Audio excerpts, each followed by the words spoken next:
time is 7:28 a.m. Tuesday, November 18th, and it is time for the Podly Weekly.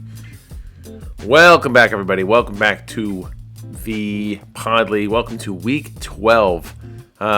It's at this point that I start getting very verklempt as the end of the season is quickly approaching. It truly, without cliche, feels like yesterday that this whole thing even started. I was even walking around yesterday, just kind of walking the dogs sort of thing. I'm like, man, if September wasn't that long ago, and I mean, obviously it's been 12 weeks since it all began, but it's been a fast-moving 12 weeks. It always is. It's truly a ride you have to enjoy. Even if you're losing, it's good to have fantasy football. It's good to have the DVFFL firing on all cylinders.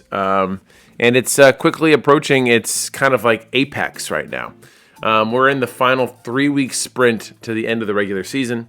Playoff picture is starting to become a little bit clearer. And teams are still doing the same things that they've been doing all year round. I don't know. We've had this kind of real clear separation between like 4 teams scoring over 100 points. And then everyone else just kind of occasionally being bad, you know. I have never seen so many teams kind of just dip into the like, well, I'm actually terrible kind of week. You know, we have, even this week, we had a 47-point outing, a 54-point outing. Previous weeks, we've had a 49-point outing, 60-point outing. Week 9, we have a 59-point outing. Famously, we had Jaden's 35-point outing in week 7, or week 8. It's been a bad week, a bad year for scoring for some, and a better week for scoring for others. And I think that's something that is going to be kind of an interesting wrinkle as we look towards the playoffs. Now, this episode is going to be very focused on a very particular set of races for that, so I don't want to get too ahead of myself. So let's kind of dive into the tiers and then kind of get back to talking playoffs. So tier 1, not a ton of surprises, kind of the same jockeying that we're expecting, but it's myself, Dill, Christian, Alec, and Cal. We have three different records represented here. We have myself, Dill, and Christian, all 8-3, Alec 7-4, and Cal 6-5. Dill almost got away from Christian and I, and he came right back down to earth, right to us. So no differences there in terms of records. The biggest change that I will say as a global edit towards all the teams is at the very bottom of the next 4, you'll see like I've put an arrow, or I've put a minus sign, or put a down arrow, or 2 arrows, and that just shows that if the schedule of the next 4, or the next 3 games, I should say, and instead of 4, it should be 3. If that schedule has gotten harder since the last time we checked in the previous week, or if it's remained the same, and you'll still see the same color coding sort of working in your favor there. But, you know, it's a very simple little key to see if your schedule got a little harder. For me, starting off, my schedule did get a little harder. I have 18 out of 15, or the next 3 opponents are 18 and 15. So quite a bit, you know, 3 games over 500, a little bit more challenging than than Dill and Christian, who both have a next 3 schedule of 16 and 17. Obviously, as we get to it near the end, it'll just be down to, you know, your actual matchup. But I played Cody this week, got the win. Funny that Cody got over 100 points. I needed every point I could get, I suppose, because I didn't realize that Cody was going to break the 100-point ceiling that he had been kind of held down by for the year. So 129 to 102, we'll take it. There's some actual consistency happening with the points. We're back to 100 scoring 100 points. That's 2 straight weeks of over 125 points. So I'd love to see that. And it's just kind of par for the course for myself, Dill, and Christian. There's these just high watermarks, some evening out, then a high watermark. Like, Christian scored 134 points this week, which was the league leader of that. Granted, his opponent only scored 74 points, so not completely necessary there. And then Dill, who's been on a bit of a streak of 100-point games, he had 2 in a row there, kind of being very consistent in his outings. Finally kind of crashed to earth a little bit playing Cal. So that's another win for Cal, and another notch from that victory there for Cal, which now makes it like 3 top five wins for Cal. So not bad on the resume piece there for Cal as he's kind of reaching into the tier 1. But otherwise, for myself, Dylan Christian, this is looking like if we're just going to continue to jockey to see who can get the top of the flex seeding right now. It's kind of the tiebreakers are going to be playing a big role in all of that. So kind of keep your space, keep your eyes on that space on the tiebreaker. It even matters all the way to the very top. And I think that's something that's going to be kind of folded in more and more in the next coming weeks. Is just like there's a race obviously to make it into the playoffs, and that race is kind of continuous. But there's also the more nuanced part of this on the top 4 of like what you're trying to jockey for yourself to get the best position to pick the 8 seed or the 7 seed. And if the 8 seed and 7 seed is going to be squeaking in, and I mean, generally looking at the potential, looking from Jaden all the way to Nick in terms of the scorings, the highest scoring team in this group is Tanner at 89 points a game. And if you're myself, Dill, and Christian, you're averaging over 100 points a game. We're talking like 11 points on average that you have an advantage over. So that's a good thing. You don't want to end up playing one of these teams that actually can score, like a Peyton, like a Jesse, like a Cal. So there's definitely a bit of an incentive. And then speaking of which, you have Alec. He's the number 4 seed here. He's 7-4. He's on a 4-game winning streak, just kind of cruising along subtly. Granted, the one thing to note here is that Alec's schedule is getting harder. In fact, I think it's the hardest remaining schedule, tied with Cody for the rest of the year. His remaining next 3 are 20 and 13. So it's definitely going to get a bit more challenging for Alec. But the other thing to note is if you look at his last 4 as an example, and this has kind of been evergreen throughout the year, no one really scores a lot of points against Alec. Now, granted, you can't control this, of course, but it does massively help when you're kind of looking at, like, what are the differentiators between these teams? Like, I'm in the top 5 of points against. Cal's been up there for the whole year in points against, like everyone else having these big outings. And it looks like he's gotten a bit of relief over the last 3 weeks. But Alec is, like, right there in the bottom, like, with a lot of teams that are not doing great. He's just, no one scores a lot of points against Alec, which I think is, we'll see what happens when he kind of starts to play a little bit more of a stiffer competition, whether, circumstance is going to get in the way of another big point outing, or if he just has been spared from the 100-point outings. But, at least in the last 4, this little window that we're looking at in the last 4 weeks, his opponents haven't scored more than 87 points against him. I mean, that's literally below league average. So as long as Alec's league average, he can get these W's, and he's been doing that, at least on his 4-game winning streak. And then we have Cal. Cal is completely risen himself out of that mediocrity of tier 2. He's kind of made up for all the deficit that he's in, and now he's sitting at 6-5. For Alec and Cal, this is a real test because Alec falters once, Cal jumps him immediately. And I don't know if Cal will be ending up catching up with myself, Dylan, and Christian in terms of at the end of the year. There's 3 games left. There's about a 2-game difference between the two, so that would mean one of the top 3 teams just kind of bottoms out completely, and Cal has to win the rest. But Cal right now is playing for that 4 seed, and he just wants to give. He kind of wants the option. It really doesn't make a difference. Let's just put it this way. Like, Alec is trying to get out of the 4 seed as much as he can. He is a game behind the myself, Dylan, Christian. So he's still jockeying. He's still going for it. But he's got to basically win every game going to the end of the year just to get that chance, because he does not have a tiebreaker on anybody. He sits alone in this space.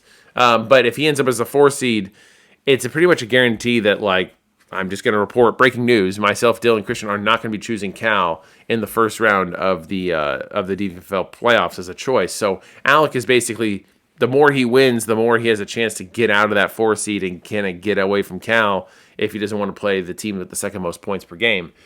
For Cal, I mean, obviously, it doesn't make a difference. He's playing the 4 seed, regardless of whoever that is. Like, no one's going to be picking anything else. So whether he wants to jockey himself up to the 4 seed and then play someone easier, it really, at this stage, it does not matter. Just reporting on the fact that no one wants to play a team that's scoring that many points. And so whether he's the 4 seed, the 5 seed, the 6 seed, the 7 seed, I bet his matchup is pretty much all the same. It's going to be Alec at this point. If results kind of stay the same and Alec cannot pass myself, Dylan, Christian with the tiebreaker and the games, essentially Cal can start to prepare for, like, what does Alec's schedule look like?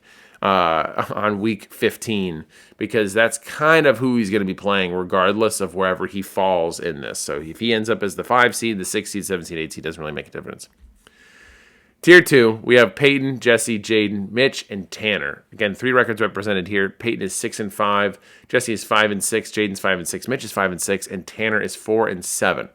So this group is kind of in the thick of it right now. Jaden is holding down that 8 seed by a bit of a thread. Mitch is not too far behind him in terms of points scored. So this is going to be an interesting race. I'm going to have a whole segment about this particular side of this race later on, so I don't want to get too ahead of myself. But for Peyton, still getting the W's. Schedule's gotten the same. He's like a win away, I think, from clinching the playoffs. Let me just double check my bullshit. Nope. He's close. If you go 7-5, you have a 97% chance of making the playoffs. So not clinched yet, but Peyton is close. Cal, of course, is close at 6-5 as well. For the 5-6 teams, they have a 48% chance of making the playoffs. Not too shabby, but it kind of fundamentally, it just really drops off after a bit. Like if they go 5-7, they have a 20% chance. And then it just gets like the odds are just forever not in your favor at that point. Even if you win again and you're 6-7, but going to last week, you're 39% chance. It's not good. Like it's gonna be a tight race. So kind of, it's not new news to anybody, but everyone's got to win at the end of the day. Peyton's on a 3-game winning streak, so he's making it happen. He's kind of pulling himself out. If he gets one more win, I think you can safely say he's kind of like away from the pack, which is basically what all these teams are trying to get out of, is they just want to stop being close with everybody else. They want some social distancing between them and their opponent. So Peyton's like a game away, another win away, I think, from successfully kind of pulling himself out of that muck and being kind of where he is, which is going to be the 6th seed, more or less, and as long as Cal doesn't like completely fall apart. And then Jesse, Jaden, and Mitch, they got the win in a very crucial week to get the win. Jesse didn't get the win. Jesse is kind of burning up his lead right there, but he's 5-6. He's got a 2-game losing streak. The last 2 weeks have been pretty sad. Combined, just 100 points between the last 2 weeks, 107 to be exact. So he's got to fix the scoring. He's just got hit with another injury and another suspension. So Jesse is kind of in like the fucking alarms are blaring right now for Jesse, because this week is going to be really tough with Jamar Chase's suspension and then Josh Jacobs with the injury. He's still playing the old-ass quarterbacks, which that was fun for a couple weeks, and it seems like that bottom has completely fallen out. Rodgers has got a fractured wrist. Joe Flacco is just there for a while, and then, we'll see what happens when Joe Burrow comes back. Like Jesse's got to really kind of solve the QB position again, and he's in the middle of this playoff race. And honestly, if he loses this week, he goes 5-7, which again isn't the death nail. It's a 20% chance of making the playoffs, but you're basically at a loss the rest of the season. So this is a huge week for Jesse, separately from everything else I'm going to talk about. He's just got to figure out his circumstances real quick, and he's got a lot of flags flying right now. Jaden and Mitch, they got the win. Jaden kind of pulling himself out of this. Not really. He got 83 points this week. He played an opponent that scored 74. The last 4 weeks are still just numbers you just don't expect to see this late in the season. 35, 59, 49, 83. All far below league average. He just ended up getting lucky and playing an opponent that also couldn't score any points. So that's big. And then same thing for Mitch. Mitch has shown some signs of life. He got 100 points last week, but his opponent this week, 47 points. It's pretty bad. That's pretty bad. So, it's that's what happens when you play Jesse, and Mitch needed this win in the biggest way. Mitch is kind of the surprise the surprise story here out of all of this. He sorry. He has kind of pulled himself completely out of like total we didn't even think about Mitch that often. And he's on a 3-game winning streak, rising up, now sitting in the 9 seed. He's kind of like one more win, and we have a legitimate conversation here. Not to say that we don't have one right now, but like he's watching Jesse, hoping he falls. Jaden, he's hoping does not recover from this point outing. Like, you got 83 points, it's a sign of life, but it's not a ton. Like, Mitch is actually raising his points per game. It's crazy enough. So he's kind of like what he might feel like he's in the driver's seat for the 7-8 seed right now. If I had to choose between the teams that I can see on tier 2 to be that 7 and 8 seed, like Mitch, weirdly enough, is the team that I think I have the most confidence in to be in the 7-8 seed, with Jesse following right after that, and then Jaden. So Mitch has still got a lot to play for here, and again, he's just risen massively over the last couple weeks to get to this point. So props to you, Mitch, for just kind of staying in this. It also has got to feel good when you're like, hey, I was out of it because I had some stuff going on. I'm paying attention now, and you're starting to see the results of that. Sometimes I hate it when you're like, I don't know what's going on, and I'm trying everything, and nothing's working. But it seems that Mitch is focused up, got the hands on the wheel, and the team's starting to get better. Then we have Tanner. He represents kind of a bigger group here. He's at the end of tier 2. Hope is not lost. I have a whole thing about this, but 4 and 7 on just a very not a great time to have a loss, truly. And the last 3 games have not been great for Tanner. He had stacked him up, pulled himself similar to like Mitch out of that muck that was tier 3, and is starting to slip and slide himself back down there. And 4 and 17, they have a 9% chance of making the playoffs. This week is their Super Bowl. You lose this week, it's over. So more to come on that. But Tanner it's win or go home at this point. And going into tier 3, we have the rest of the 4 and 7 teams. We have Brandon, Mike, Nick, and then Cody, who's 3 and 8. All 3 of these teams I will talk about at length shortly. But this is a group that needs a lot of things to go their way. They basically have to win out for a chance for the rest of the year.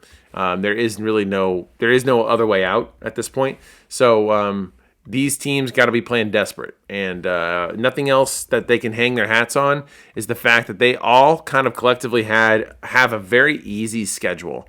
Tanner, he's 16 and 17 over his next 3. Brandon's 14 and 19 over his next 3. Of course, he has an easy schedule. Mike is 12 and 21. His schedule even got easier. He's the easiest schedule remaining in the DVFFL. And Nick is 14 and 19. Mike in particular, he's kind of controls his own destiny a little bit. He's playing a bunch of his peers. So, I mean, Mike can't ask for a better situation of just like play your guys, play who's in front of you, and get the win. And it's actually going to leapfrog you forward as much as you can, which is always a good thing. And then, again, I'll talk more about these teams in a bit. So I'm skipping over you guys just to spare yourselves. And we have Cody. Cody's the first team eliminated in the DVFL this year. He's 3 and 8. 5-game losing streak. Finally got over 100 points. Still is playing the hardest schedule remaining.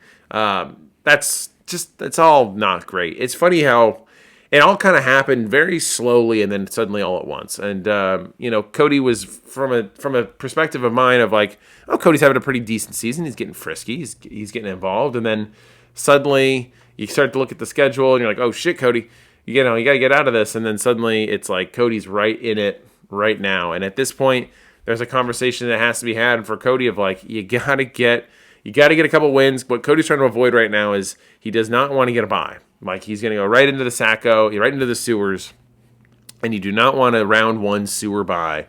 And right now, Cody's trying to get himself out of that. That's something that 4 and 17s are kind of also worried about. But Cody's just sole focus, whole focus should be getting out of this particular slot and just trying to get to the 12 seed. That's all you got to do, and just give yourself more shots at the apple because the sewer bye is not a good place to be.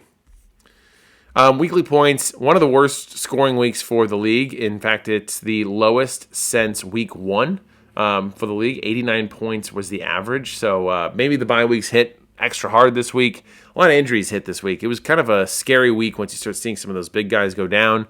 The Josh Jacobs of the world, the Jordan Loves. I mean, quarterbacks are going down. Bryce Young looked like he was dead. So you're watching your players like, please be safe. Please be safe. This is one of those, felt like one of those weeks. Maybe that had a lot to do with it. Again, this is just as we go through it, depth is more important than ever. And I hope that these teams that kind of have planned for this, Jesse, I know losing Josh Jacobs isn't ideal, but this is why you got Emmanuel Wilson. You kind of thank your lucky stars for you got grilled on Wilson time about that trade, and Jesse's the only one who pointed out his own thing about sometimes, again, not to get like all big brained about this, but like if Jesse is keying in on trying to get fab before before a Tuesday, fab run, there's got to be a particular reason why. Like sometimes people can telegraph what their moves are, and you start looking at like Josh Jacobs has been on the injury report a lot, and Emmanuel Wilson's on the waiver wire. You just kind of connect some two dots there, and I guess this is like a little bit more sweaty than other teams' approaches would be. But like if you've got a spare bench spot, every bench spot is like a weapon at some point. Like you can use, especially when it's just coming up to the trade deadline, pick up someone's direct handcuff and try to have a conversation. So I picked up Emmanuel Wilson in the hopes of like I've been seeing him on these primetime games. He looks pretty good. And then Josh Jacobs continues to kind of be progressively hurt all the time. So I offered it up to Jesse, and we got a deal done for that draft cash haul. But at the same time, I was also comfortable having him for the rest of the year if necessary. And then boom, you get something like this happen. But point being, Jesse called it out that like I picked it up, kind of held it a little ransom for Jesse, and he paid he paid what he had to pay to get his handcuff. This happens all the time, and more teams could do it if you just used your bench spots a little bit differently. And I will definitely rant and rave about that in about 5 minutes when we get into the main segment. The rest of the Nut Report is as it always is. Historical stats, nothing. We're 2 games away from our 200th game for the DVFFL, which is kind of exciting. That'll be a thrilling moment for our league history. 200 regular season games is pretty cool for 15 years in the DVFFL. And everyone else in terms of like historical significance, of course, I'll shut them out when it comes. But we still have more to come there. All right, so let's dive directly into the main segment. So this main segment is really hyper fixating on what I'm calling this week, which is Elimination Week. We are in the tightest battle for the playoffs that this league has ever seen. We have 1 team eliminated, 4 teams have clinched with myself, Dill, Christian, and now Alec.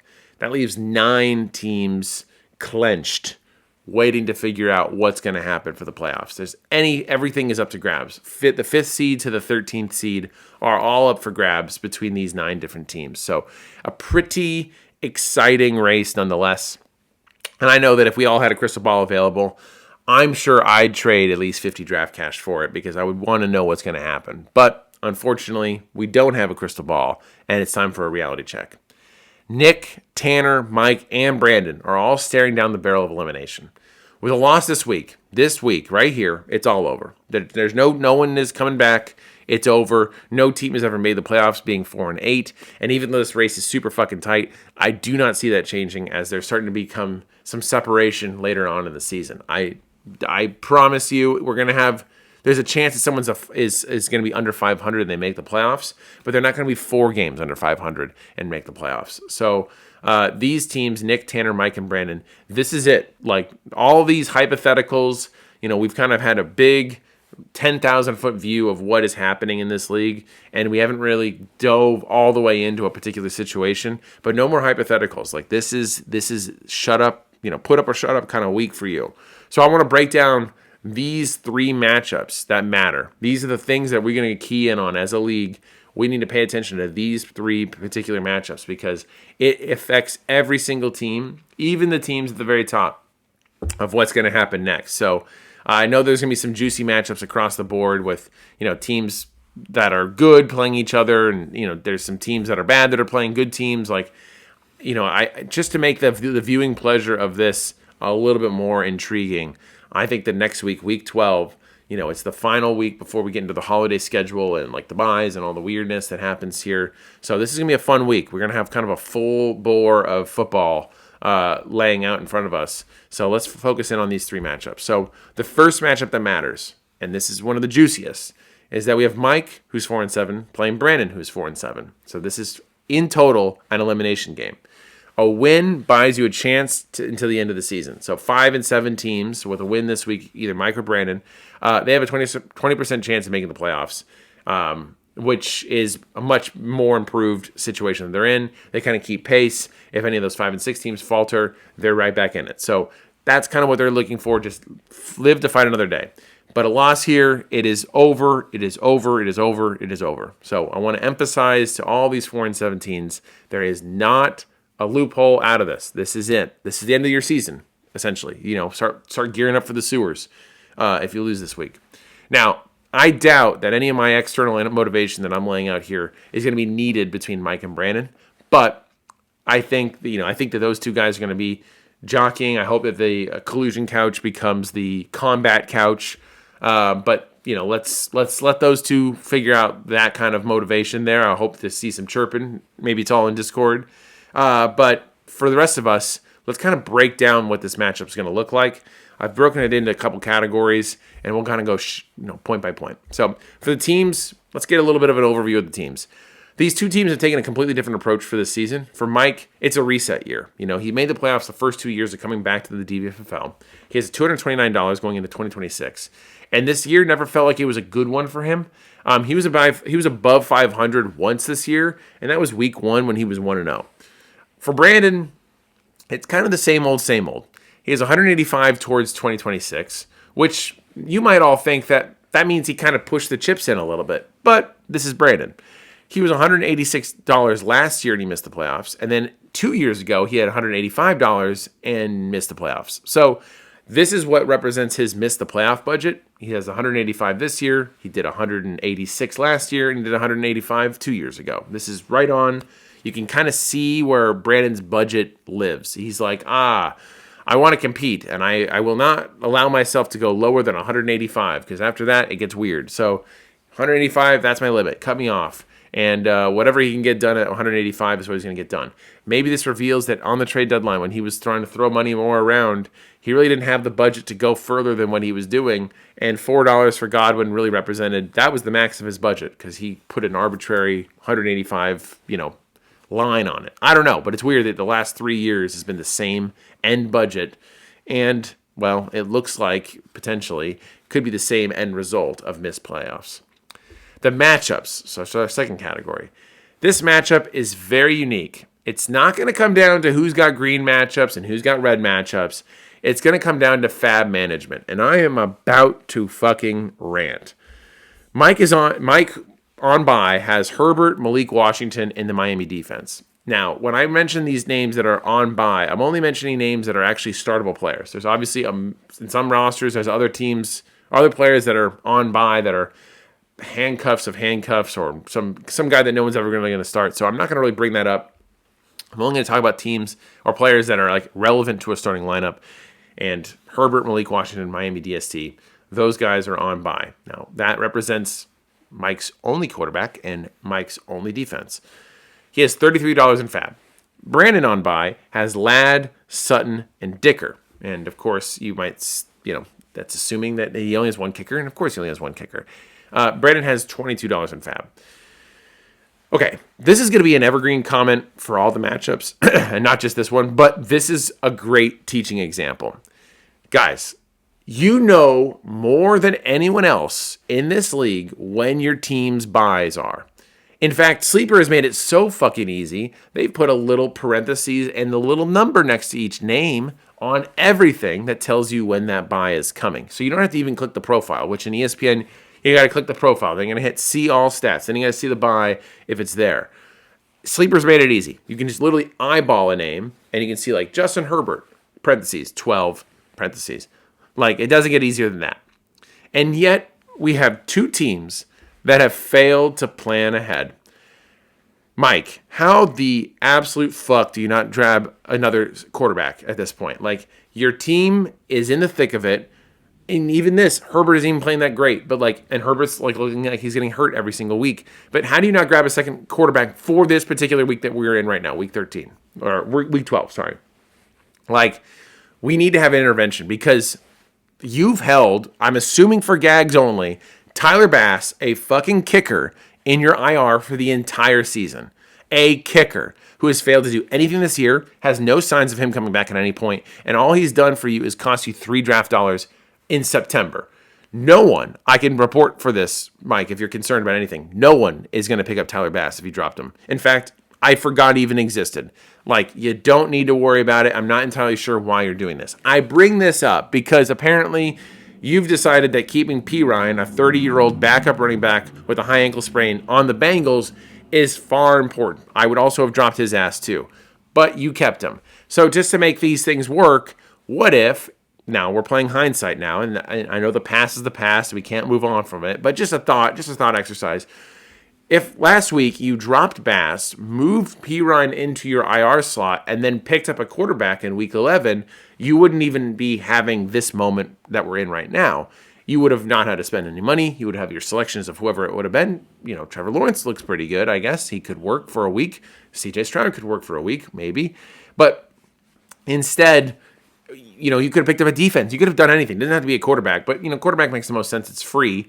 But instead, you have Bass in IR, and you have P. Ryan sitting out with a high ankle sprain on your bench, and you're just wasting an IR slot for stupid things, like Brandon Ayuk, for example, for Brandon. But going back to this, like, every bench spot is an opportunity is an opportunity. Like, you can either have an opportunity at a better offense, you can see through something with like a backup running back, you can get a wide receiver that does something, but to waste it on stupid Tyler fucking Bass in the IR all fucking season, and you're just kneecapping yourself in the most important week ahead of it. I was hoping to see some signs of life of like, oh, I thought ahead and I dropped this other guy, even if you didn't end up dropping P. Ryan or Tyler Bass, but just some other thing, some other churned out option.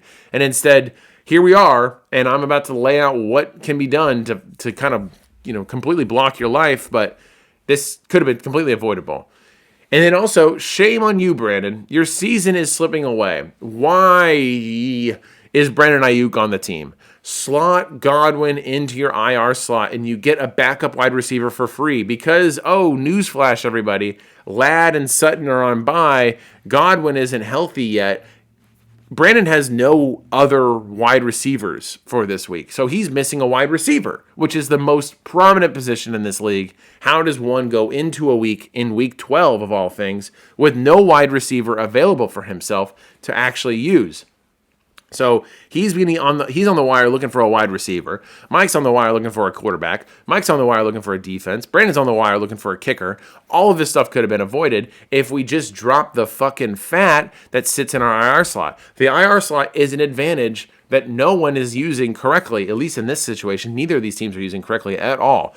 In no rational world is anyone going to pick up Brandon Ayuk. And if he comes back, which now looks like from the news reporting of yesterday, isn't going to be until week 13 or 15, two things are going to happen. A, Brandon, you're not going to play him immediately. You would be insane to do so. And B, you're not going to play him with George Kittle because why waste? You're now completely invested in the 49ers, which is a good offense, yes, but they also run through CMC, and you're going to have the guy who's coming off of a full reconstruction of his fucking knee, who's clearly not ready, and you're just going to throw him in there and I guess steal targets from George Kittle. Doesn't fucking make sense. And if it's a keeper for next year, that doesn't make any sense. And if Godwin's a keeper for next year, that doesn't make any sense. Nothing on this bench, neither of these benches makes any sense. And I'm not even talking at the particulars of each player. Like, I've shouted out P. Ryan because he's hurt, but like, Lord, just drop Tyler Bass and just drop Brandon Ayuk. I promise I will make a finger promise, whatever I can do through the microphone. I won't even touch Tyler Bass. I signed the petition. I will not touch Tyler Bass or Brandon Ayuk. You can drop them freely. Joe Mixon's still floating around out there. I know that you spent some fab on getting him, Brandon, but like, I don't know what it's not. You're not running a Poke Center. Like, you're not healing these guys when they sit them on your bench. You got to do something different. And in this week, your fucking season's on the line, and there's no foresight from either of these teams. So, league, I'm not trying to be try hard. This isn't even a sweaty strategy. This is just looking at your roster. And you know it better than anyone else. I only knew about this bye week stupidity until I had to focus on these teams because they had such a juicy matchup. You know this because you look at your goddamn sleeper app and your roster every single day. I don't look at anyone else's roster other than my own until I have to do these kind of segments.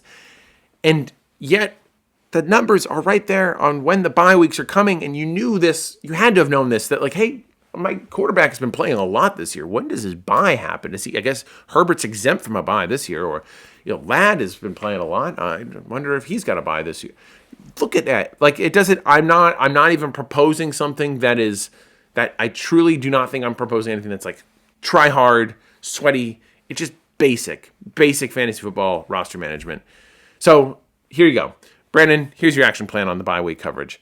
You need to pick up the best available quarterback and force Mike into a bad quarterback matchup or a bad quarterback. If you force him into a bad quarterback, he's going to lose. There's a lot of bad quarterbacks on the wire. They might have a spike week, but generally we're seeing if you have a bad quarterback, you have a really hard time winning.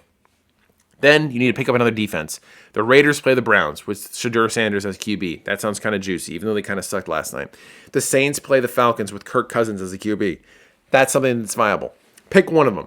I don't know if you can afford to pick up both, but pick one of them. So now you've successfully blocked Mike from the peak QB selection and a peak defensive selection. And then there's 1,000 wide receivers out there. Get one. Doesn't matter. I would literally not spend any fab on getting it. Just get someone. Mike cannot block you from a wide receiver unless there's someone who truly emerges in the next 24 hours that is like, oh my God, gotta get this guy. Like, I don't know if Darnell Mooney is the guy. Just as my internal thought. And then get a kicker. Like, that's something you can solve. Don't spend fab on. But spend fab blocking Mike from a QB and a defense.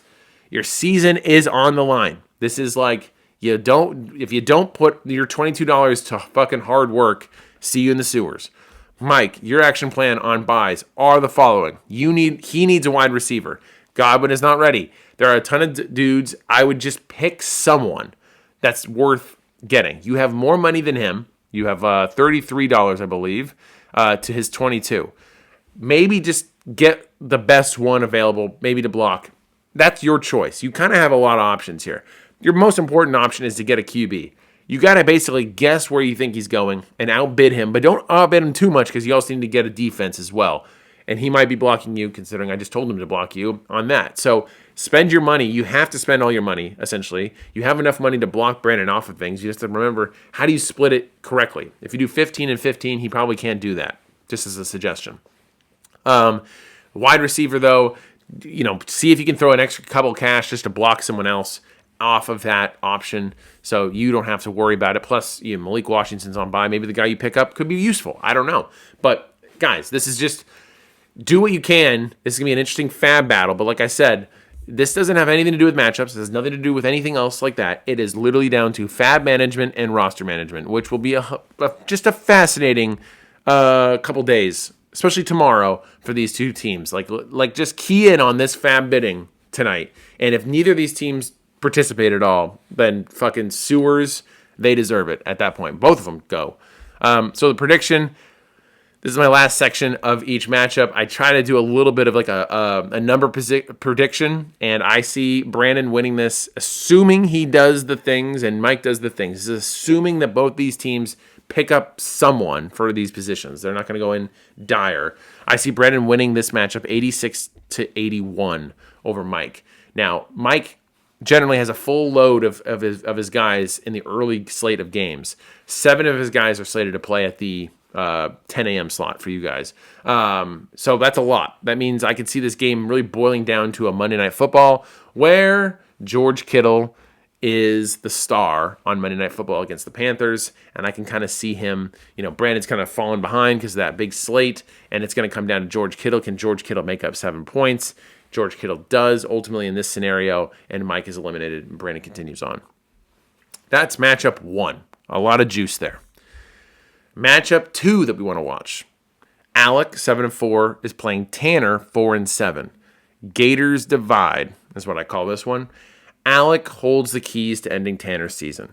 Alec is in the playoffs and is jockeying essentially to avoid playing Cal as the 4 seed. So Alec has motivation. This is not a point where Alec clinching the playoffs needs to take his foot off the gas. In fact, he needs to actually go harder because he is looking down the barrel right now of what I outlined earlier in the episode, playing Calvin, which I don't think he really wants to do. Tanner, plan for your life. That's it. Like, just easy. And I hope that, similar to the first matchup, I don't think that this needs additional motivation between Alec and Tanner. But I hope that you guys don't patty cake each other with Gators Unite sort of thing, because Diz, you're playing for your life right now. And in a season that was initially lost and then isn't lost and is now on the brink of being lost, play for pride right now because your team's about to get eliminated if you don't win. For the teams, Both these teams decided this was a good year to compete and try to make money. It appears that Alec has done that more successfully than Tanner.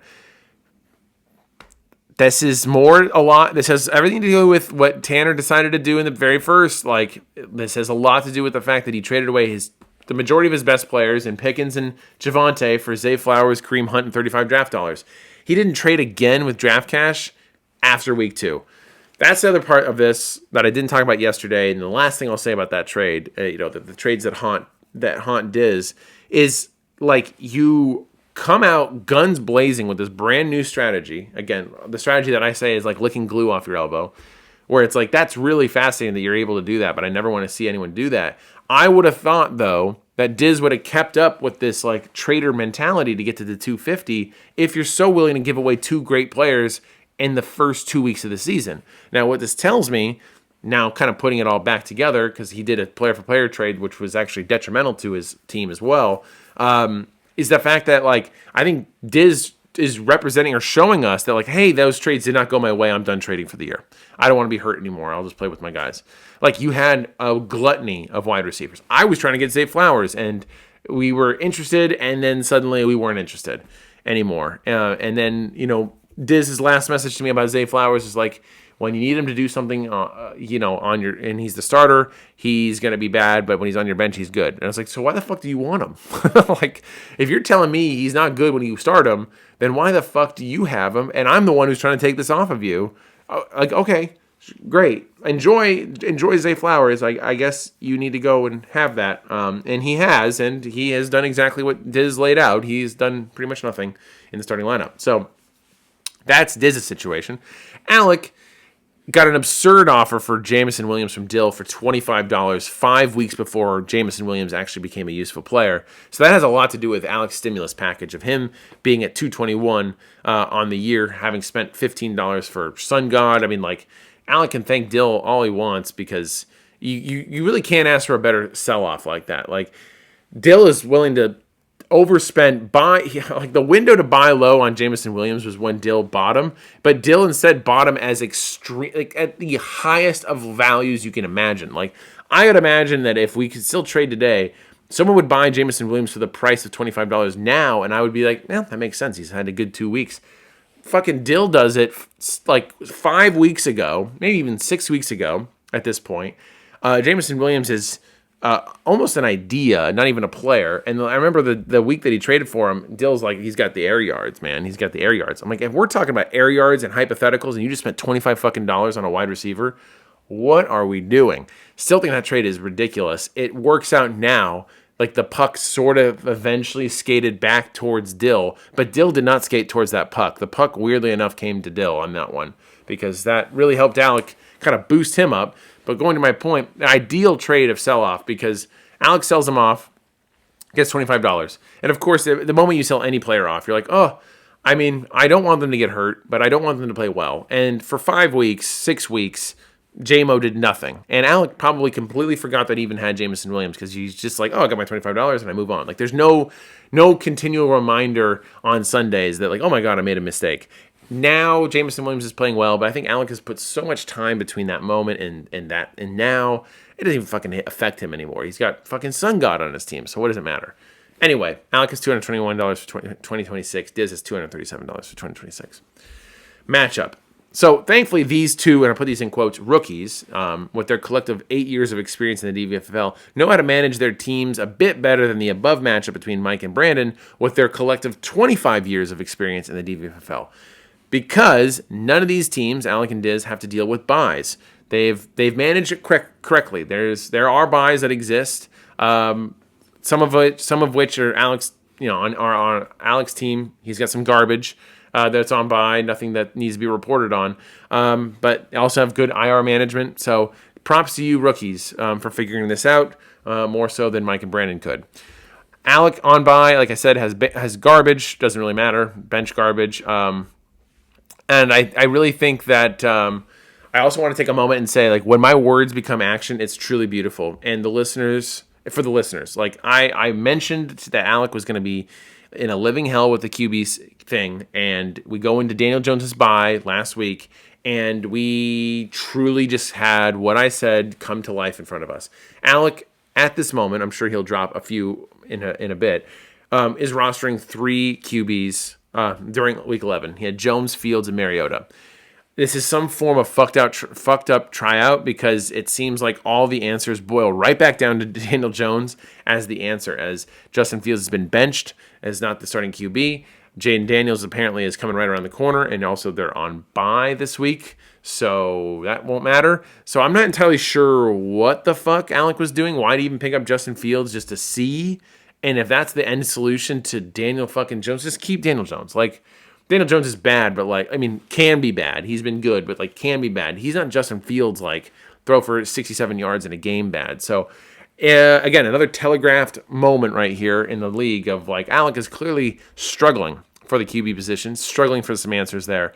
We just saw an active tryout that was between 3 players that are kind of all the same, and ended up right back to Daniel Jones. I don't imagine Alec is going to be picking up anybody else. It's what else is he going to do? Maybe Trevor Lawrence, if he wants to dip his toe into the action that the other matchup is needing. Obviously that Mike needs a QB. I guess Alec needs a QB. We'll see. For Tanner, no one is on bye. That's it. That's pretty straightforward. Good on you, Tanner, for having a team that's fully healthy, fully ready to go. No one's on bye. Now, Mike and Brandon, look out. Just when you thought it would be just you shopping in the store, Alec and Diz have several free bench spots that I'm sure they'll be keen to fill. Alec probably has 2 bench spots that he's going to fill. Diz has got a bench spot I'm sure he's going to fill. So, again, the market for a wide receiver or just filling in those spots is going to get a little dicey. So, another reminder to Mike and Brandon, spend your fucking money, because there's going to be people out there looking for stuff casually that have more money or are willing to drop some more money on some stuff that will totally fuck your plans up. So Mike and Brandon, they need to be day trading to get this stuff done as well. So because there isn't a glaring issue of IR and bench shit, we're going to just look at some X factors. For Alec, the X factor is Rico Suave. He represents found money. How I see this matchup going is that Alec is going to be climbing out of a hole all day Sunday. Tanner has a shit ton of players in the afternoon. Alec has his 2 key hogs, Rico and Naughty Boy Kyron Williams, on the Sunday night and Monday night football slate. So depending on how much work Kyron gets done on Sunday night football, Rico will have kind of a bit of a menu of things that he needs to get done before Alec to get this W. So whatever Kyron, the naughty one, can get done will determine also the level of sacrifice Alec needs to make to the gods for Rico Suave to have a good game against the 49ers, whose defense sucks. But it's a CMC revenge game against the Panthers. And just when you know a guy, Young throws for 400 yards, so just when I was about to say the best defense for Young is being dumb and running and having Rico run, Young throw. I'm like, shit, are they going to throw a lot? I don't know what to expect on this game, but I would have totally thought they were going to run the ball a lot. But either way, Rico Suave is the X factor for Alec. For Diz, the X factor is Hurts.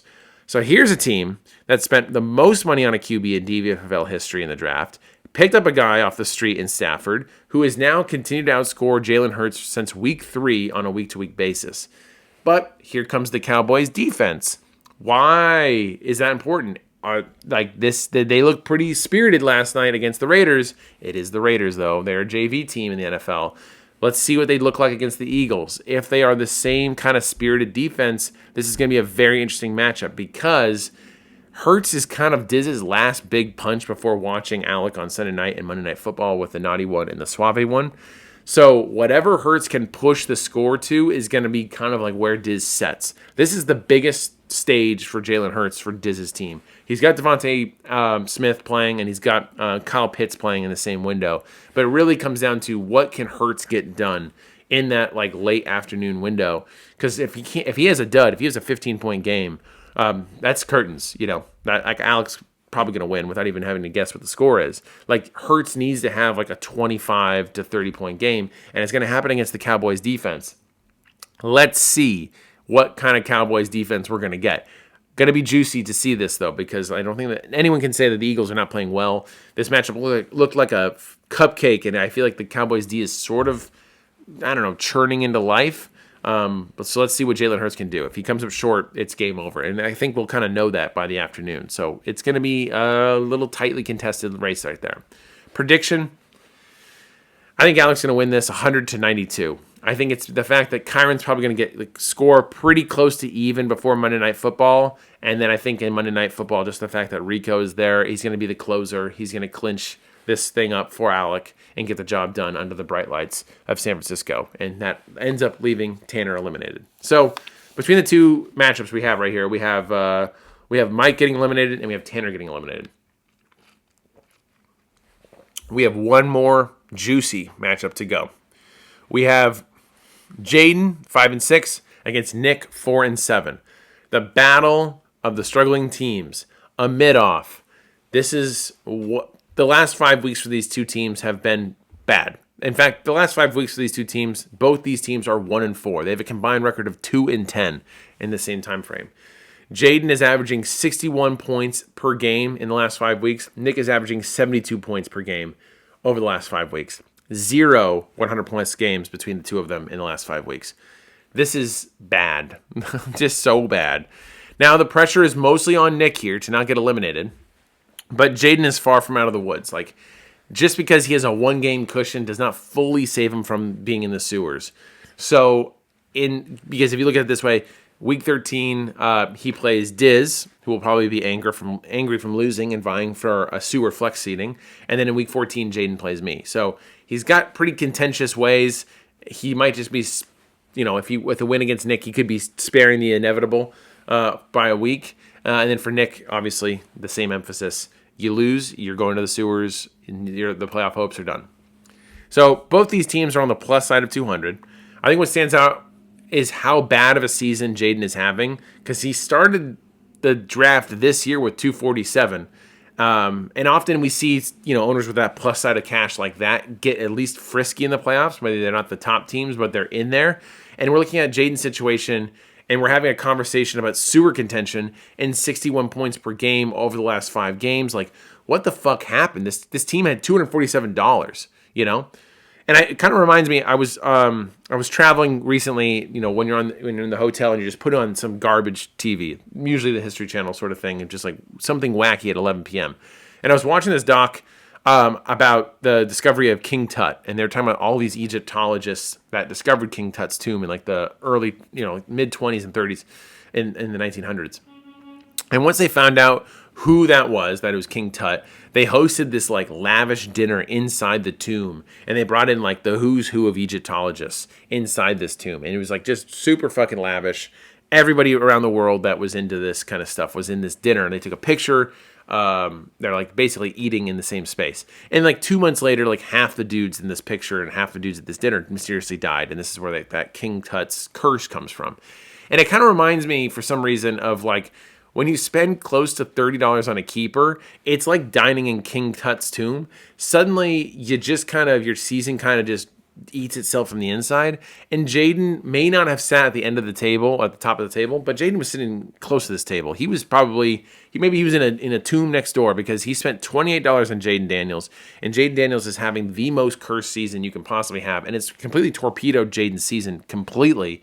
And it only can be explained, as far as I'm concerned, is like, teams that get close to 30 or over 30 on their keeper for some reason have basically dined in King Tut's tomb. And that's what it feels like. Your season is over. It's not good. You think it would work. It just never fucking works. And that's what Jaden, I guess, is dealing. That's the only way I can rationalize this. But anyway, Jaden has $206 for next year, saving him from making too expensive a keeper choice, I suppose. I hope so. Nick, in his rookie year, has been taught some lessons. The first being that he actually should have $232 if he didn't do the Keenan Allen trade. Now, going to this, I'm actually baffled that Nick came back at me in the group chat on this one, as he actively didn't start Keenan Allen in Week 11, starting Parker Washington for 2 points, Tez Johnson for 0.6 points, and Ricky Purcell for 0 points over him. Like, if you're going to come back at me that week, stand on fucking business and put Keenan Allen in your goddamn starting lineup. But instead, you didn't. You put him in the fucking bench, and you're trying to defend this as a good idea, as a good trade. Like, you still sent away the best player and cash to get back a not as good player. I don't know what the argument is even remotely close to that, and I don't think you need me to revisit this trade all over again. But nonetheless, You didn't start a player that you truly believed in. I'm putting that in air quotes. And instead you started fucking Ricky Pearsall, who justifiably scored 0 points because he has zero chemistry with Brock Purdy, who's coming back for the first time this season from being hurt for a long time. And, what are you going to expect? That's just a big goose egg right there. So, again, the last thing I'll say on the Keenan Allen thing is, like, you traded for him 3 weeks ago. Like, I still have a honeymoon phase for a lot of the people I trade for, and it would take a lot for me to be like, okay, after 3 weeks, I got to put this dude on the bench. I guess I traded for a bench player, is kind of, I guess, how they would view that. But to put him already on the bench that quickly, that just shows that you don't actually believe in it either. So just take the L and just move on. I like Keenan Allen a lot as a player. I do not want him to be pulled into this stupid decision. But clearly, either A, you're benching him because you never really wanted him to start, which just makes that trade even stupider, or B, you don't believe him anymore, that's why he's on the bench, which just makes that trade even stupider. The matchups, Jaden, wide receivers, bye weeks have taken another wide receiver core and turned it into a corpse. Jaden is missing Debo and Quentin Johnston. His solution is Jacoby Myers and a hurt Horton, which, by the way, talking about Torrey Horton, I know that this is Jaden's like Justin Jefferson of the future. He's kind of made some qualms about that during the draft. I think it's time for Jaden to drop this fucking guy. As much as he's good and gets touchdowns, the Shaheed trade basically blows up whatever value could have existed there for Torrey Horton. He's a $2 keeper for next year, but like, I don't know. Shaheed comes onto the team, clearly fits that team a lot more than Horton does at this stage of Horton's career. Again, he's a rookie. But Shaheed has already made claims that he wants to stay. They're going to re-sign him. He's a free agent, so they're going to definitely do that. So now you're going to be keeping a guy for $2 next year on the Seattle Seahawks with a very narrow target tree for $2, but he's the wide receiver 3 on the team. I don't know. I think it's time to fucking let loose on Torrey Horton. Again, I don't think anyone's going to pick him up because there's no keeper value, and that's essentially the only reason why you would have him. I don't know if he has that same value that he did earlier in the season when he could have stepped in as the wide receiver 2 next to JSN. And this is also just me completely blanking on the idea that Cooper Kupp exists. Cooper Kupp does still exist. I could just see a team that wants to get serious about the playoffs is going to have JSN, Shaheed, and Cooper Kupp as their wide receiving core a little bit more favorably than what it was before, which was JSN, Cooper Kupp, and Torrey Horton. Like, doesn't have the same ring to it. So I think, Jaden, you can drop Torrey Horton. It's that time is up. So net here, Jaden, like Brandon, needs a wide receiver, and Jaden has 13 fab to work with. So either he can kind of spend it all, which another person that is deeply involved in the wide receiver market. So that market just gets hotter and hotter in a really weird week. Or Jaden can just wait for the scraps. I don't know. Additionally, Jaden, another fucking rant is incoming. What the fuck are we doing holding Darren Waller? Guys, this is fucking crazy to me.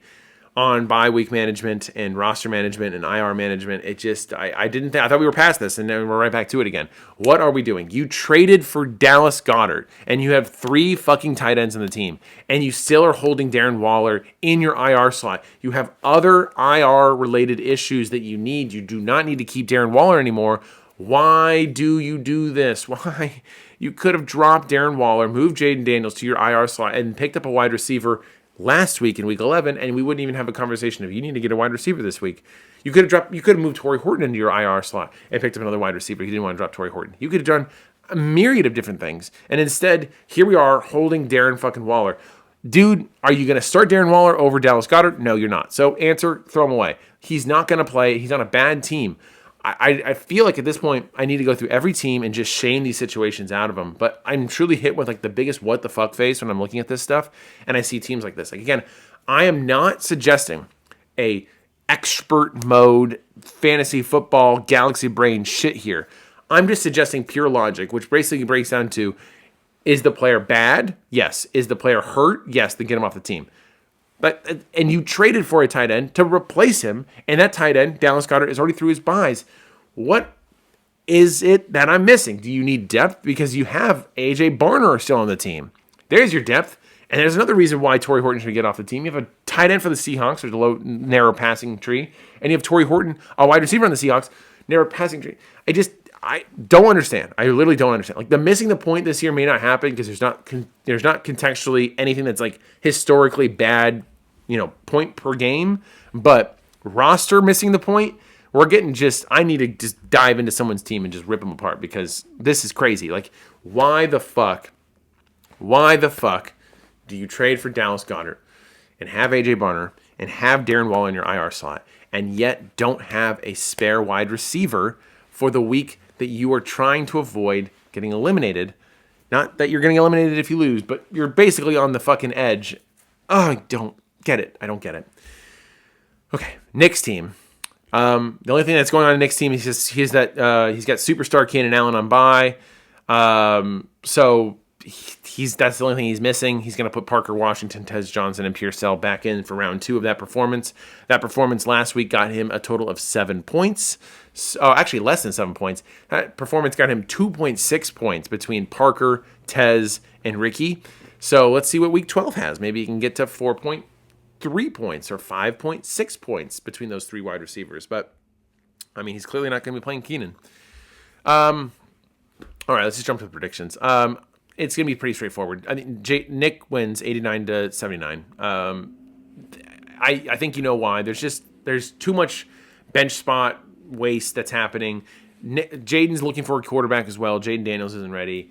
Like, it's just there's too many holes, and I think Nick, if Bowers have a good game, like there's just enough going on there that Nick can spare himself from losing, and Jaden kind of falls down. And again, Jaden's been averaging the least amount of points over the 5-game span, 61 points for the last 5 games. Nick is averaging 72, which is blistering 11 points more than Jaden. So I just kind of see the Nick's team, though it's bad and it's bottoming out, is going to beat Jaden's team here. And I think it's kind of clear that the wide receiver fucking issues are going to be an issue. So that's it. That's my prediction. Those are the 3 matchups I want to focus on.